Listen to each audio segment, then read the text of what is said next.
You've just had a night of your life in beautiful Las Vegas, Nevada. You spend hours shooting craps, dancing in clubs, and eating more than your fill at the famous all-you-can-eat buffets. You're staggering back to your hotel room, high on life in the early hours of the morning when you notice something strange. A long dark tunnel just off the side of the strip. You didn't notice it on the way in, perhaps because you were distracted by all the glitz, glamour, and hypnotic casino lights. You see the tunnel, and your overstimulated mind feels drawn to it. You stumble in and start walking. During your walk, you can feel your bones cracking. They don't shatter like you've just been hit by a train. They shift. You feel the entire shape of you bending into something different, but it doesn't stop with your skeleton. Your organs start to feel strange, and then your skin. In the complete darkness of the tunnel, you have no idea what's going on, so you just keep walking. Eventually, you find your way into a lush green forest. It's beautiful, but it feels like it should be a million miles away from the arid desert of Nevada. You were only in the tunnel for a few minutes. What gives? Hello? You call out. Is anybody there? No answer. You explore further into this empty forest. Its trees are far as the eye can see, but no animals. That's when you see something that catches your eye. A puddle of crystal clear water. But it's not the puddle itself that draws your attention. It's what reflects back at you when you stare into it. At first, you can hardly believe it, but as you move your mouth in shock and the reflection moves its mouth too, it's suddenly all too real. You've been turned into a fox, an orange, bushy-tailed fox. You scream and bolt all the way back to the tunnel that led you here.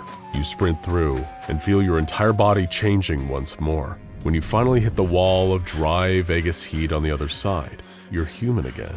You breathe a sigh of relief and stumble back to your hotel room. The next day, you only vaguely remember what happened, and because you're not crazy, you assume it was just all a wild dream. What you just encountered is a Euclid Class SCP known as SCP-2746, a seemingly innocent tunnel near the Vegas Strip, which holds a portal to a fantastical world designated by the Foundation as SCP-2746-1.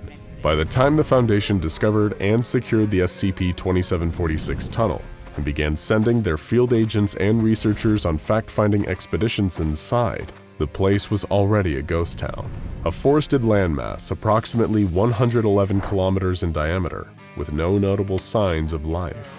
The Foundation discovered that this place had a strange effect on people and animals who came in from our world. Humans who entered assumed the form of a random animal, but retained their intelligence and vocal cords, creating talking animals. Animals brought into 2746-1 retained their animalistic intelligence, but grew human-like vocal cords, allowing them to repeat simple phrases. Before the mass exodus or extinction event that left 2746-1 barren, the Foundation figured out that this place was populated by a whole civilization of intelligent animals, like something out of a fairy tale.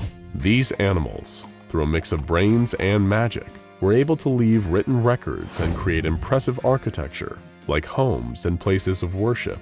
Foundation researchers became fascinated with how exactly this society operated and what could have led to its sudden downfall. Thanks to a mix of advanced archaeology and records left behind by the creatures, this is what the Foundation determined. The society these talking, intelligent animals lived in was a kind of religious oligarchy, meaning power was consolidated by the few in the top social class. Society was divided into three segments: crafters, scholars, and honorables, with the crafters being the most powerful members of society and honorables being the least powerful. The state-sponsored churches acted in worship of a being simply called the Maker, who fills a similar role to the Abrahamic God. The crafters, whose number totaled 13, were believed to be immortal and were responsible for building the majority of the culture and architecture found in 2746-1.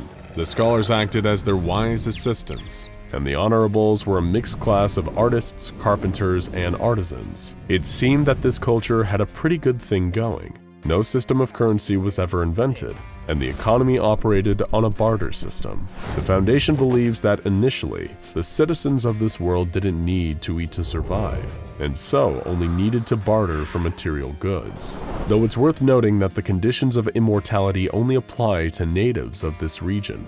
People born on Earth but assuming animal forms while entering 2746-1 still need nutrition to survive. However, a great tragedy soon caused a fundamental shift in the balance of life and society within 2746-1. The Maker decided it wanted to test or punish its subjects with two major changes. First, humans would be forbidden from entering the domain. And second, the Maker now made the consumption of food necessary for continued survival and sanity. Nothing was ever the same. Because nobody had needed to eat prior to this, food stores had never been made, and the inhabitants had no agricultural knowledge that would allow them to easily mass-produce more. As a result, while the crafters and scholars were able to feed on fruits from luxurious private gardens, the honorables were forced to resort to eating each other or other inhabitants of 2746-1. This began a bloody rift that split society from the top down. One half, led by the powerful crafters Sari and Seward, wanted to preserve society as it was and continue to worship the Maker. Sari took the form of a Flemish giant rabbit, and Seward appeared as a house cat. The opposition, led by former crafters Frederick and Agathos, with the reluctant help of a scholar named Clovis, wanted to get revenge on the Maker for all he'd done, and kill him, completely altering society. Don't be fooled by their appearances, though. Many of the inhabitants of 2746-1 were fiercely intelligent sorcerers, and the apocalyptic civil war they sparked came to be known to the Foundation as Event Nachash. Like many wars, there would be no real winners here, only survivors, and even then, not for long. It was a bloody and horrific war. All attempts at finding a diplomatic solution failed. Frederick and Agathos would not stop until they had the Maker's blood on their paws. In the end, though, they were defeated, and for their traitorous crimes, they were to be punished by Sari and Seward in horrific ways to make examples of them. Since neither could die, they were given fates worse than death instead. Frederick was up first. Before the war, he'd been a leader prized for his courage and ingenuity. He'd created something known as the Great Fire, which provided the kingdom with light. For his so-called atrocities against the Maker, he was given the punishment of permanent crucifixion and relocation to a place known as the Underplane. His snout was cut off his face, and he was set permanently ablaze in a manner that would leave him forever suffering and would make him appear to look like a monster to all. Next went Agathos. She was Frederick's sister and was seen as the mastermind of many of their schemes. She would be forever encased in white clay and bled through her eyes until the sin drains from her. She's now a living crying statue, existing in a state of permanent imprisonment for her part in the crimes against the Maker. Clovis, because her involvement in the coup was unwilling, was given a more minor punishment. One of her eyes was removed, and she was permanently placed in a broken human body, effectively banishing her from her home in 2746-1 forever. Though they may have won, things didn't end much better for Sari and Seward. The Civil War had fractured their world, and in the aftermath, the survivors chose to leave in hopes of finding a better life elsewhere. Sari and Seward, though, felt partially responsible for everything that had happened, and so they decided to remain in their dying world. Before they themselves died, or perhaps moved on to different forms, leaving their animal bodies behind, they left a final note. It was from this note that the Foundation learned much of the story of SCP-2746. This may seem like a pretty open and shut case, another magical realm destroyed by tragedy and civil war, much like the land of fantasy in SCP-1762. But what's really bizarre here is that this is only the tip of the iceberg when it comes to the stories of some of these key figures in the event Nachash. First, what became of the two rebels, Agathos and Frederick?